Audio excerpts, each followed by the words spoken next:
Hi everyone, my name is Dave. I just turned 17. I have one very cool ability from the field of sports. Guess what it is? Almost right, I can run non-stop for 24 hours. Want to know how? Then subscribe to our channel and watch more. Do you know the most famous runners in the world? I'm talking about professional athletes. Among track and field athletes, you've probably heard the name Usain Bolt, nicknamed Lightning. He has several personal records for running speed. No, don't think about it. I'm not one of them. I'm not that fast, and I'm not popular. The only thing we can have in common is running. What would you say if you found out that I won't be able to run or even walk?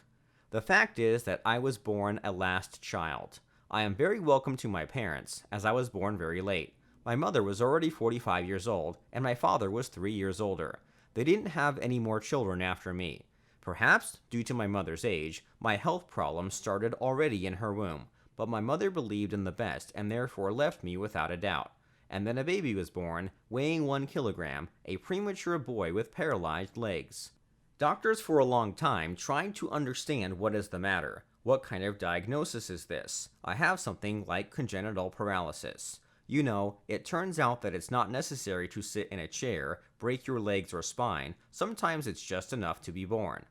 Of course, I don't remember the first years of my life, but I can imagine what it was like for my mother. The realization that your child is doomed to never take the first steps, to understand that he will not run, will not bring the first flower, that it is your son who will never live a normal life. This is terrible, but she struggled. Despite the fact that so many people around me, including my mother's brothers and sisters, offered my mother the most terrible options to make my life easier, even to the point of depriving her, my parents turned their backs on everyone, so they decided to protect me from everything. And I grew up as an ordinary child. I thought that this is how it should be, that I am an ordinary child. I just have a chair, massage, therapy, hospital procedures, and medications. In short, this is how I grew up, without a sense of infringement of rights, until I went to school. Only there I saw other children, more violent and less tactful than our neighbors. These children openly pointed their fingers in my direction, loudly discussed my feet, asked, looking into my eyes, how I wipe my face and who rubs my feet. It humiliated me. I was very upset, I must admit. I began to hate my whole being. Gradually, I began to withdraw into myself. I stopped communicating with my family, much less talking to my classmates, and hatred of the world overcame my consciousness. I understood that not everyone has a place in the sun. Such a heavy feeling of loneliness did not give rest day or night. I was ready to go to extreme measures, if you know what I mean. It seemed to me that I no longer want to live such a life, to be always deprived, not needed by society. I already wrote a farewell letter to my family, hid it under my pillow, and went to school. Somehow, my letter fell to the floor and my mother noticed it before I did anything. She rushed to school with her eyes red from crying. She was hysterical and could not gather her words. My mother just cried, in front of everyone. Kneeling next to me, she hugged my legs and told me that she loved me. The whole class saw it. I thought that after this incident, I would become a complete laughingstock, but it was the opposite. Perhaps it was my mother's condition that caused pity. And I wasn't happy about pity the most. I got angry, yelled at her, ran away, and went to the side of the house. I didn't want to talk to her that day. I began to hate everything around me.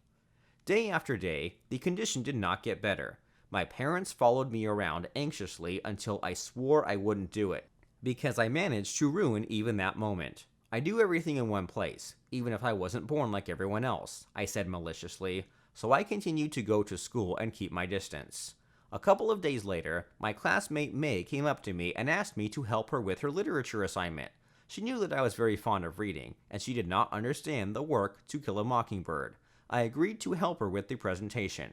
May was a nice girl, and she always brought me peaches to eat.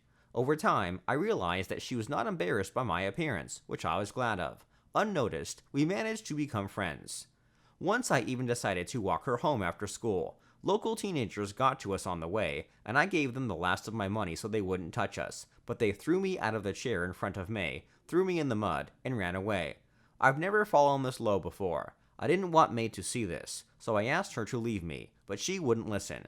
I yelled at her, but she still lifted the chair and then started to lift me. Somehow, when I sat down, I thanked May for her help, for not leaving me, and she suggested that I try to play sports. I refused at first, twirled my finger at my temple, but we made a deal for something and I agreed. May agreed with a familiar trainer, and I created a separate program to strengthen the muscles. We agreed everything with the doctor and got down to business. It was incredibly difficult. I had a terrible load on my hands.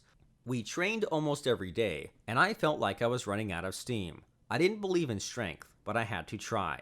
A whole year passed in this way, during which time I noticeably pumped up my upper body, and the moment when I had to take the first steps after intensive training was approaching, I stood up in a stand, holding on to the railing in the hall. Gradually letting go of my hands, I fell. I tried again and fell again. I fell and fell. I tried in a week, a month, 2. Tried every day and fell again and again. In the end, I freaked out so much that sitting on the floor, I pushed the chair. It rolled down the stairs and broke the wheel. Great, now I had one more problem. And I smelled the familiar smell of despair. After a series of failures, I shut myself in, locked myself in a room, and didn't come out until May called me. She encouraged me to go out with her to get some distraction. We made a stop in a clearing near a low cliff. It was insanely beautiful. We ate and chatted, and then May asked if I was going to resume classes, but I nodded my head, and she said she wouldn't forgive me if I let myself down. At this point, she stood up and did a backflip, saying that she expected me to do the same. Suddenly she felt dizzy, lost her balance, and fell down. She screamed violently, and I shivered with fright, thinking only of her.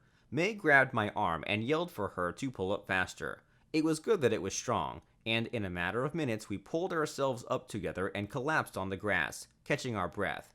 And then I heard a wild laugh and didn't immediately understand why she was laughing. "You idiot, you got it from the chair, ran to me, and pulled me out. I knew my plan would work," she said, laughing. It was only at this moment that I finally realized that I had run on my own. I didn't have enough determination and adrenaline.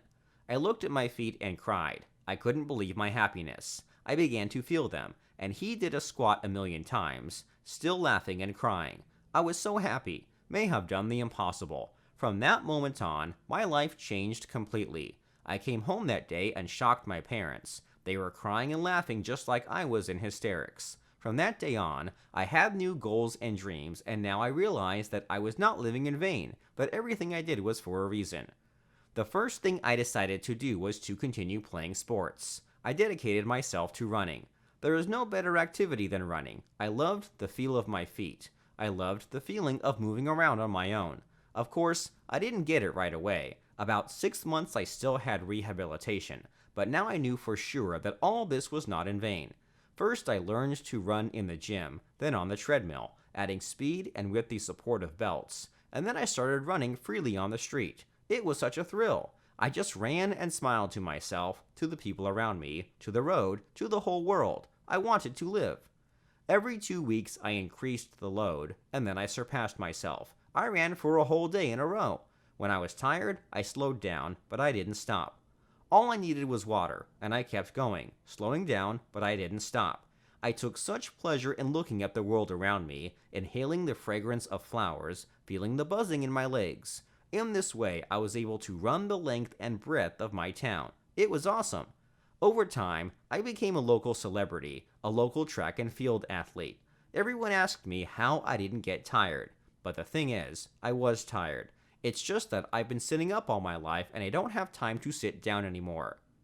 Description: Dave was born a special child with paralyzed lower limbs. He had a difficult life. Most of the time he was engaged in treatment, but one day he decided to challenge fate itself. See what he did.